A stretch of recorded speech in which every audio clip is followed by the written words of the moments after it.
Nós convidamos o jurista Pier Paolo Bottini, advogado criminalista, professor de Direito Penal da Universidade de São Paulo. Pier Paolo Bottini, muito obrigado pela sua gentileza de estar conosco. Um bom dia.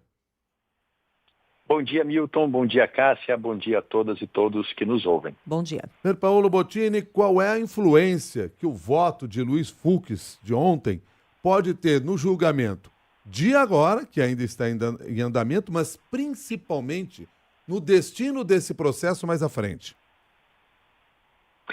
Milton, na verdade, o voto do ministro Fux, ele abre uma divergência importante, evidentemente, ele traz alguns pontos, tanto preliminares quanto de mérito, que divergem muito dos votos que antecederam.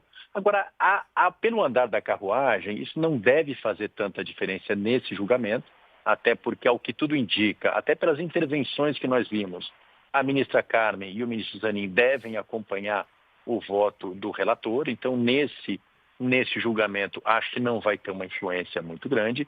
Isso também não vai haver, como é um voto só divergente, então isso não vai abrir espaço para um recurso que a gente chama de embargos infringentes, né? Se houvesse 2 votos divergentes, os réus poderiam recorrer ao plenário. Se continuar ou permanecer um voto só, esses embargos não vão ser admissíveis, esse processo não vai para o plenário e ele então se encerra nessa semana. Talvez tenha um outro recurso, que é um embargo de declaração, mas esse é julgado na própria turma, portanto, dificilmente vai alterar o resultado. Para o futuro, aí é muito difícil fazer uma previsão, né? A gente sabe que no Brasil fazer previsão do futuro é complexo. Agora, é claro que é um voto que traz uma série de ponderações relevantes e pode, inclusive, ser usado politicamente para justificar esse projeto de anistia que está em discussão no Congresso Nacional. Então, é um voto que tem uma projeção política, pode gerar algum tipo de impacto político, embora, nesse momento, juridicamente, ao que tudo indica, não vai fazer muita diferença. Cássia Godoy Pier Paolo costuma-se dizer no Brasil que fazer previsão do passado no Brasil já é bastante complexo. Imagina do futuro.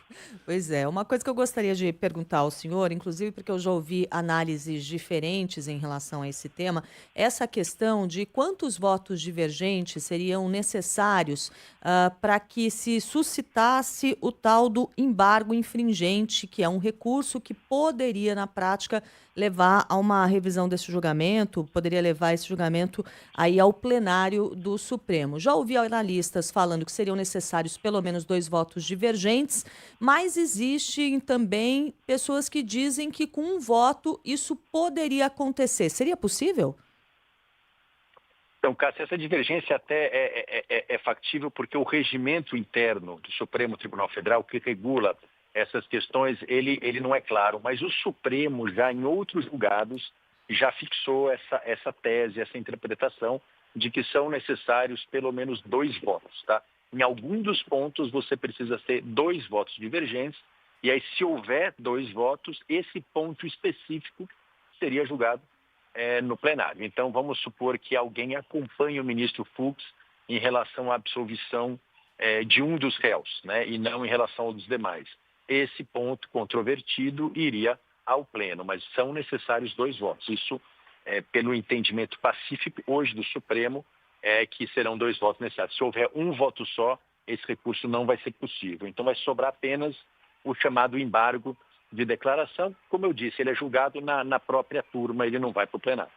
Já temos, nesse momento, ao menos 2 condenados, mesmo com o voto divergente de ontem do ministro Fux, mas pelo menos 2 condenados já com votos suficientes. Podem vir novos condenados a partir do que tivermos na votação dos próximos 2 ministros que vão se apresentar a partir de hoje.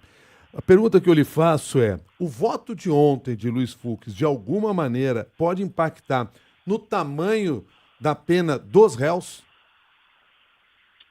Então, essa é uma boa pergunta, até porque o próprio ministro Flávio Dino, quando ele votou, ele fez algumas considerações a respeito disso. Ele entendeu que alguns dos réus, como por exemplo o Paulo Sérgio, eles teriam uma chamada participação de menor importância, o que significa que eles são condenados também, mas na hora da dosimetria da pena, você pode encontrar ali uma atenuante ou uma causa de diminuição e a pena deles ser um pouco menor. Então, eu acho que vai haver uma nova discussão, ou bem, eles podem ajustar os votos, né? O que pode acontecer é o ministro Alexandre de Moraes, o relator, se convencer da argumentação do Flávio Dino e nesse sentido, votar com ele. Mas talvez você tenha um debate aí sim na quantidade das penas, talvez você tenha uma divergência, porque a pena ela é individual, né? Então, cada um responde na medida da sua culpa, da reprovação do seu ato. Então, quem participou mais, quem teve um papel mais preponderante tem uma pena maior, quem tem um papel mais acessório tem uma pena menor. Tudo isso vai ser debatido no momento, ainda nesse julgamento, mas após os votos todos sobre o mérito serem colhidos. Na avaliação do senhor, de alguma forma, o voto de ontem de Luiz Fux, tão extenso, né, e com tantas divergências em relação ao que já havia sido dito até aqui, influencia de alguma maneira os próximos votos que começam a ser proferidos na tarde de hoje? Como o Milton falou, que é difícil a gente prever, mas eu imagino que não. E por quê? Porque nesse caso você teve uma instrução, ou seja, a oitiva das testemunhas, as defesas já foram apresentadas há muito tempo. Então, os ministros já analisaram, já acompanharam isso, imagino eu, durante todo esse período e já têm, de certa forma, as convicções formadas, né?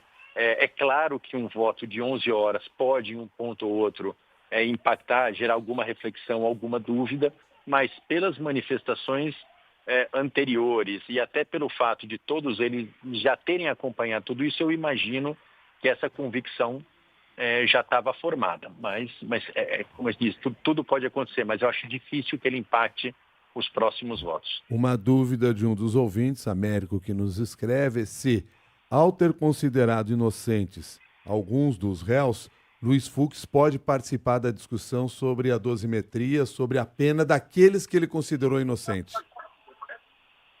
Veja, essa é uma questão que já foi debatida, tá? Pela lógica, ele não participaria, porque como ele absolveu, ele tem uma premissa aqui de que se você entende que ele foi absolvido, você não trata da dosimetria, mas ele pode sim dizer que, ainda que ele tenha absolvido, ele quer participar da discussão sobre a dosimetria e apresentar as ponderações dele nesse tema também, tá? Então é possível que ele participe dessa discussão da dosimetria da pena em relação mesmo àqueles que ele absolveu. Paulo Bottini, muito obrigado por esclarecer aí vários pontos a propósito desse processo, nos ajudar a compreender ainda melhor este processo que acompanhamos. Muito obrigado e um bom dia. Bom dia para vocês também. Obrigada. Paulo Bottini é jurista, advogado criminalista e professor de Direito Penal da USP. Conversou com você aqui no Jornal da CBN.